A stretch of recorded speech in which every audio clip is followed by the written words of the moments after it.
Student, मैं किरण सिंह, कक्षा 9th के लिए हिस्ट्री पार्ट 6 है। इसके पहले मैंने आपको 5 पार्ट बताया है और उसमें जर्मनी की शुरुआत बताई, उसका परिचय दिया है कि नाज़ी ने यहूदियों के साथ या अफवाहों के साथ क्या क्या व्यवहार किया था, उसके बारे में आपको डिटेल्स में जानकारी दी है।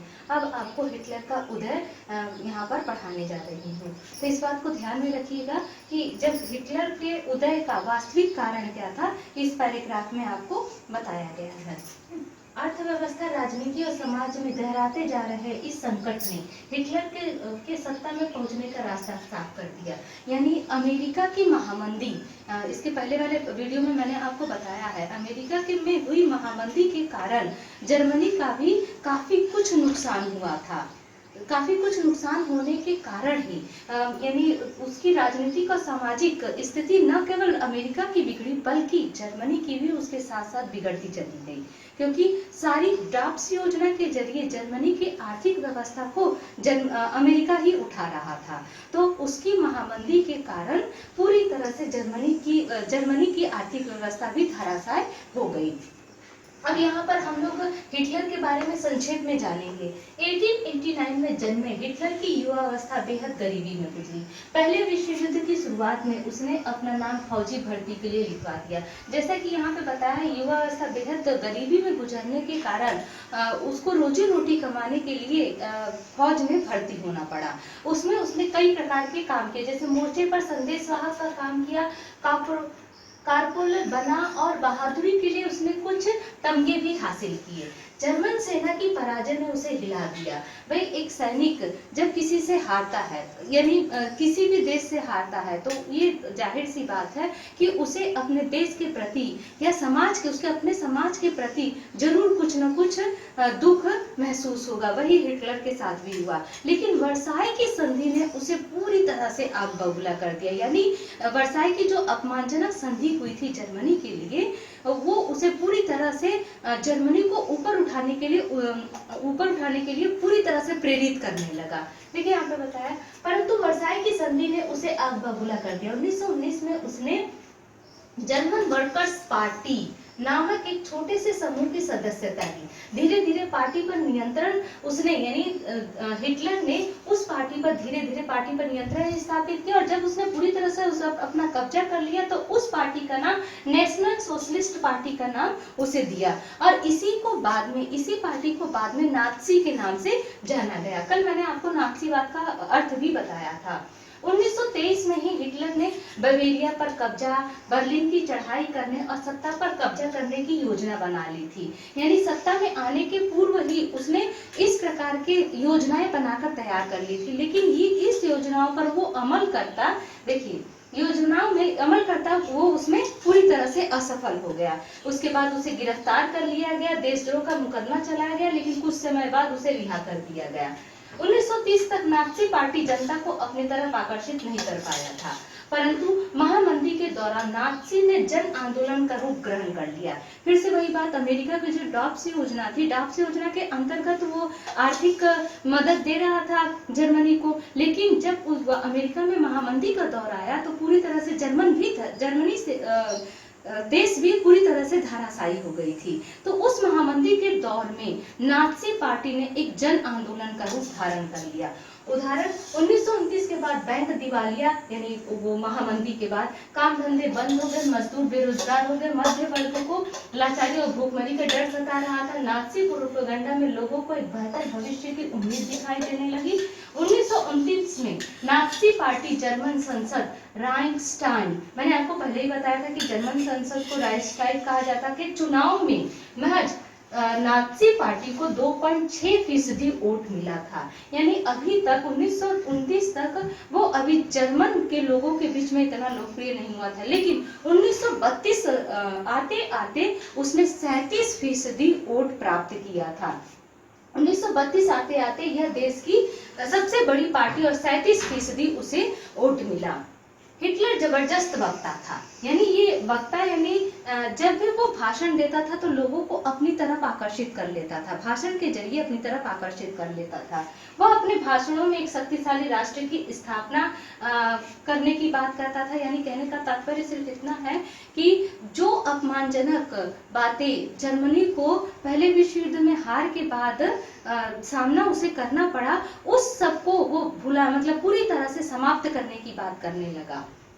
वर्साय संधि का प्रतिशोध लेना, जर्मन समाज की खोई प्रतिष्ठा वापस दिलाना, और उसने जर्मन वासियों से यह वादा भी किया, देखिए वादा, बेरोजगारों को रोजगार और नौजवानों को सुरक्षित भविष्य देगा, विदेशी प्रभाव से जर्मन समाज को मुक्त कराएगा, तमाम विदेशी साजिशों का मुंहतोड़ जवाब देगा। यानी जर्मनी के खिलाफ जो कुछ भी साजिश हो रही थी विदेशों में, वो उसे मुंहतोड़ जवाब भी देगा। राजनीति की नई शैली, हिटलर ने राजनीति की नई शैली अपनाई, लोगों को प्रभावित करने के लिए आडंबर और प्रदर्शन की अहमियत, हिटलर की अहमियत को जानता था। भाई हम सभी जानते हैं कि चुनाव जब भी आते हैं तो राजनेताओं का किस तरह का आडंबर यानी दिखावा चालू हो जाता है, ये बात हिटलर को पूरी तरह से पता था।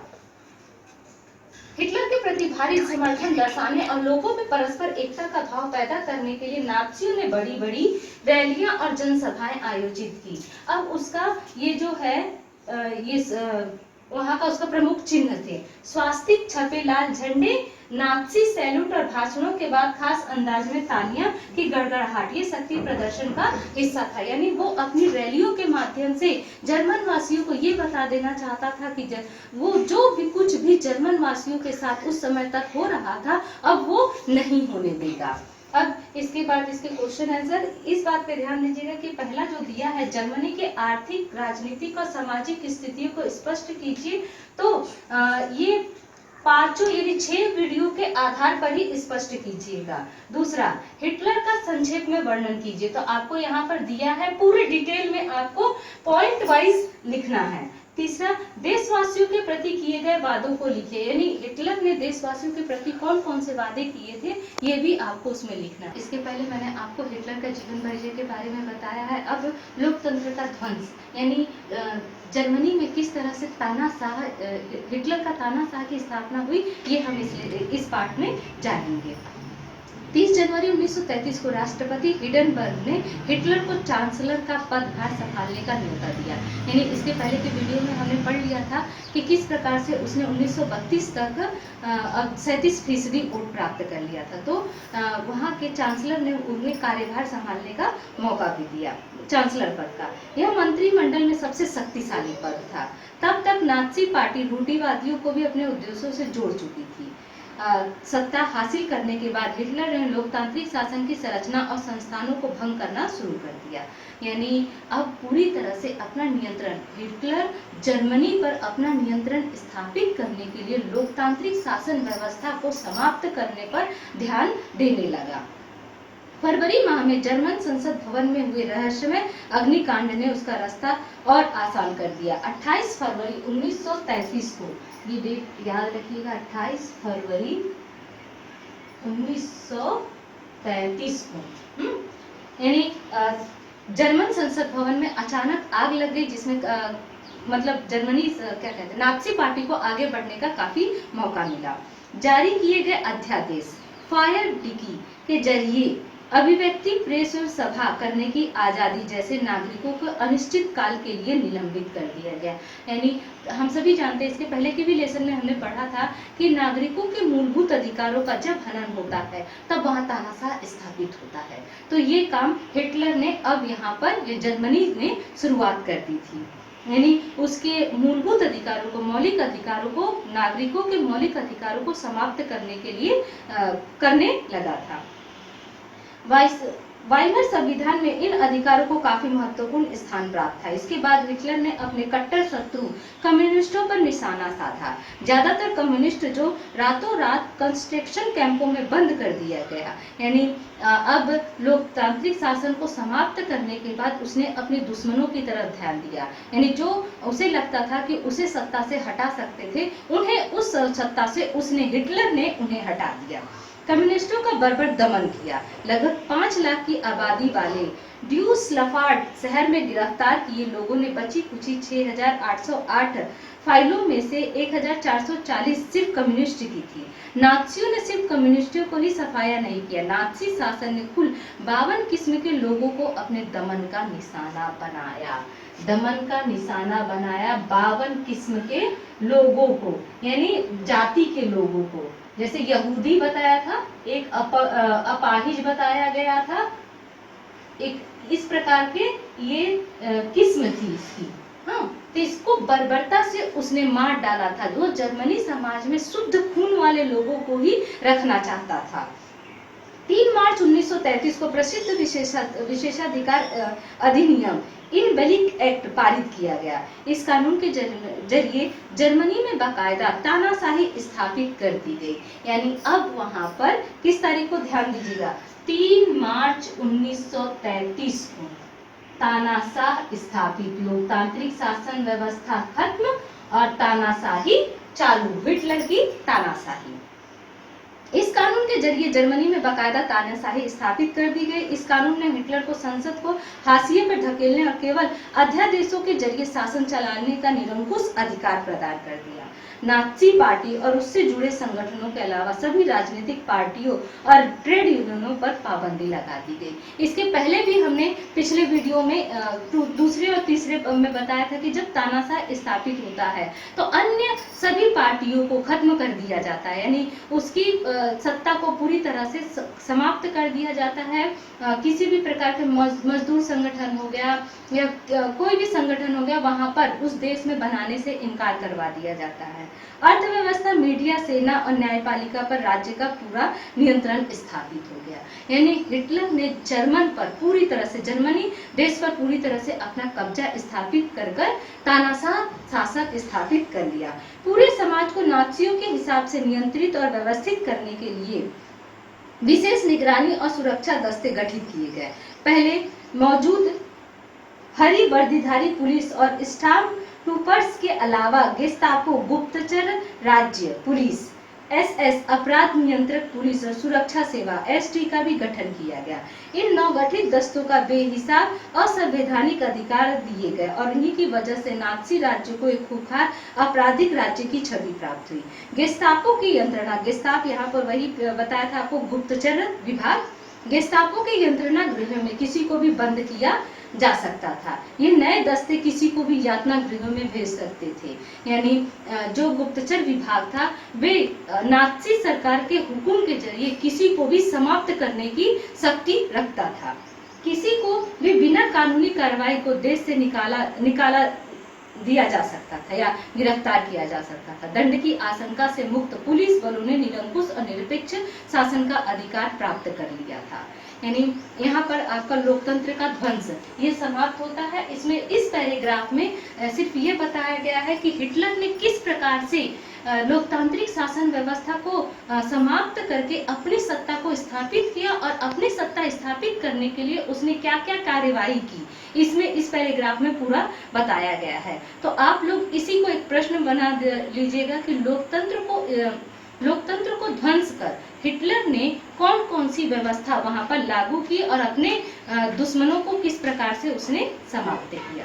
जिसमें है पुनर्निर्माण। इसके पहले आपने लोकतंत्र का ध्वंस देखा है, अब यहाँ पर पुनर्निर्माण के बारे में आपको बता रही, क्योंकि इसमें नक्शे के माध्यम से समझाया है, इस वजह से इस किताब का प्रयोग करना पड़ रहा है। तो इधर देखिए, हिटलर ने अर्थव्यवस्था को पटरी पर लाने की जिम्मेदारी अर्थशास्त्री हार्ल मार्क्स साख्त को सौंपी। जैसा कि उसने वादा किया था कि अपनी व्यवस्था को, यानी आर्थिक, राजनीतिक, सामाजिक दृष्टि से जर्मनी को हर एक पहलू में आगे लाने के लिए वह हर संभव प्रयास करेगा। तो उसने ये प्रयास यहाँ से शुरुआत कर दिया। साख्त ने सबसे पहले सरकारी पैसे से चलाए जाने वाले रोजगार संवर्धन कार्यक्रम के जरिए 100% उत्पादन और 100% रोजगार उपलब्ध कराने का लक्ष्य तय किया। मशहूर जर्मन सुपर हाईवे और जनता की कार फॉक्सवैगन इस परियोजना की देन थी। यानी अब उसके जरिए, हिटलर के जरिए उसने हार्ल मार्क्स साख्त को अर्थव्यवस्था विभाग को सौंपा और उसने उसके जरिए अब जर्मनी को पटरी पर लाने का प्रयास शुरू कर दिया। उसके अंतर्गत अब ये तो उसने अपने नवयुवकों को रोजगार दिलाने के लिए ये सब कार्यवाही की थी। अब उसने यहाँ पर विदेश नीति से संबंधित काम किए। विदेश नीति के मोर्चे पर भी हिटलर को फौरन कामयाबी मिली। 1933 में उसने लीग ऑफ नेशन से पल्ला झाड़ लिया, यानी एक पार्टी जो थी उससे पल्ला झाड़ लिया और 1936 में राइनलैंड पर दोबारा कब्जा किया। राइनलैंड वही इलाका था जिसपे जर्मनी ने जब कर्ज देने से मतलब अपना हर्जाना देने से इनकार कर दिया था, तो फ्रांस ने उस पर कब्जा कर लिया था, जो कि कोयला उत्पादन देश था। और एक साम्राज्य एक नेता के नारे की आड़ में 1938 में ऑस्ट्रिया को जर्मनी में मिला लिया। एक साम्राज्य यानी जर्मनी देश, एक नेता यानी ये स्वयं, इसके नारे की आड़ में ऑस्ट्रिया को जर्मनी में मिला लिया। इसके बाद उसने चेकोस्लोवाकिया के कब्जे वाले जर्मन भाषी सुडेटलैंड प्रांत पर कब्जा कर लिया। अब वो अपने साम्राज्य को धीरे धीरे बढ़ाने लगा और साथ ही साथ अपना आर्थिक विकास भी करने लगा। फिर पूरे चेकोस्लोवाकिया को हड़प लिया। इस दौरान उसे इंग्लैंड का भी खामोश समर्थन मिल रहा था, क्योंकि इंग्लैंड की नज़र में वर्साई की संधि के नाम पर जर्मनी के साथ बड़ी नाइंसाफी हुई थी। घरेलू जैसा कि उसमें बताया गया था ना कि सारे औद्योगिक क्षेत्र जर्मनी से छीन लिए गए थे और वर्साई संधि ने हिटलर को पूरी तरह से आग बबूला कर दिया था। घरेलू और विदेशी मोर्चे पर जल्दी जल्दी मिली इन कामयाबियों से ऐसा लगा कि देश की नियति अब पलटने वाली है। यानी घरेलू में अर्थशास्त्री हॉलमार्क की व्यवस्था और फिर विदेश नीति में सारे साम्राज्य को चेकोस्लोवाकिया, जर्मन भाषी सुडेटलैंड प्रांत, ऑस्ट्रिया को अपने देश में मिलाना एक बहुत बड़ा कदम माना गया। ये देखिए यहाँ पे एक नक्शा दिया गया है। इस नक्शे के माध्यम से यहाँ पर बताया जा रहा है, देखिए, Estonia, Lithuania, Sweden, Norway, Denmark, Britain, Netherland, Belgium, Germany, Slovakia जो यहाँ पर बताया गया है, यानी देखिए ऑस्ट्रिया। इस प्रकार से उसने धीरे धीरे अपने क्षेत्र को बढ़ाने लगा था। पोलैंड पर भी उसने काफी अधिकार कर लिया था। ये नक्शे को याद कर लीजिए, ध्यान में रखिएगा।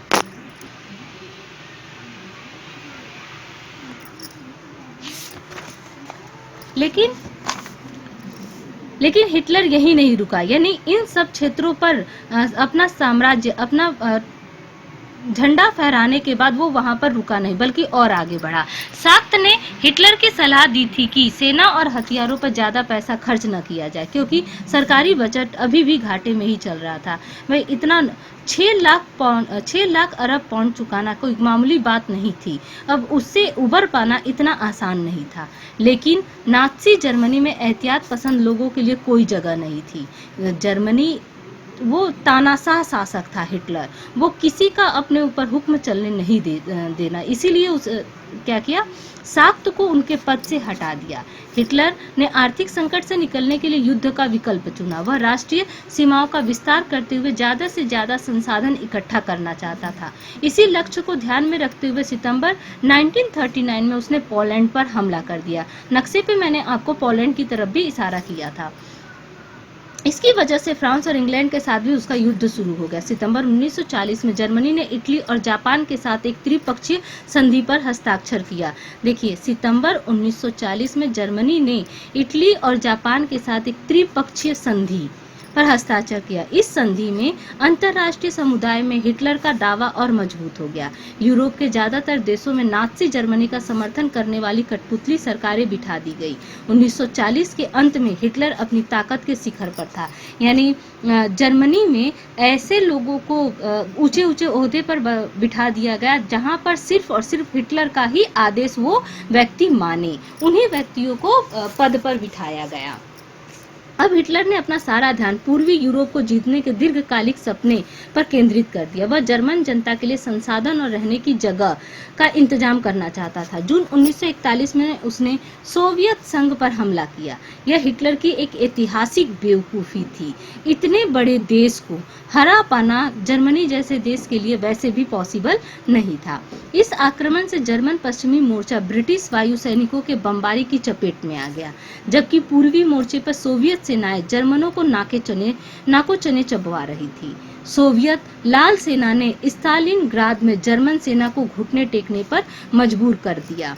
सोवियत लाल सैनिकों ने पीछे हटते जर्मन सिपाहियों का आखिरी तक पीछा किया और अंत में वे बर्लिन के बीचों बीच जा पहुंचे। इस घटनाक्रम ने अगली आधी सदी के लिए समूचे पूर्वी यूरोप पर सोवियत वर्चस्व स्थापित कर दिया। ये सबसे बड़ी सोवियत संघ पर हमला करना हिटलर की सबसे बड़ी ऐतिहासिक बेवकूफ़ी मानी जाती है, जिसकी वजह से जो धीरे धीरे विजय प्राप्त कर रहा था पूरी तरह से तबाह होने की कगार पर आ गया। अमेरिका विश्व युद्ध में फंसने को लगातार बसता रहा। अमेरिका पहले विश्व युद्ध की वजह से पैदा हुई आर्थिक समस्या को दोबारा नहीं झेलना चाहता था। वह यहाँ पर महामंदी के बारे में बताया जा रहा है, लेकिन वह लंबे समय तक युद्ध से दूर भी नहीं रह सकता था। पूरब में जापान की ताकत फैलती जा रही थी। उसने फ्रेंच इंडो चाइना पर कब्जा कर लिया था। प्रशांत महासागर में अमेरिकी नौसैनिकों ठिकानों पर हमले की पूरी योजना बना ली थी। जब जापान ने हिटलर को समर्थन दिया और पर्ल हार्बर पर अमेरिकी ठिकानों को बमबारी का निशाना बनाया तो अमेरिका भी दूसरे विश्व युद्ध में कूद पड़ा। यह युद्ध मई 1945 में हिटलर की पराजय और जापान के हिरोशिमा शहर पर अमेरिकी परमाणु बम गिराने के साथ खत्म हुआ। यानी जापान के इस युद्ध का नतीजा यही हुआ कि हिटलर की पराजय और जापान के हिरोशिमा शहर पर अमेरिकी परमाणु बम, जिसका नतीजा वो लोग आज तक भुगतते हैं। दूसरे विश्व युद्ध के संक्षिप्त ब्यौरे के बाद अब हम एक बार फिर हेलमुट और उसके पिता की कहानी पर वापस लौटते हैं। यह युद्ध के दौरान नाज़ी जुल्मों की कहानी है। इसके बारे में मैं आपको बाद में बताऊंगी। यहाँ पर एक प्रश्न तैयार हो जाएगा कि आप हिटलर के पुनर्निर्माण संबंधी सारी बातों को विस्तृत वर्णन कीजिए। यही एक सवाल का जवाब दे दीजिएगा ताकि आपका उसमें पूरा आ जाएगा। धन्यवाद।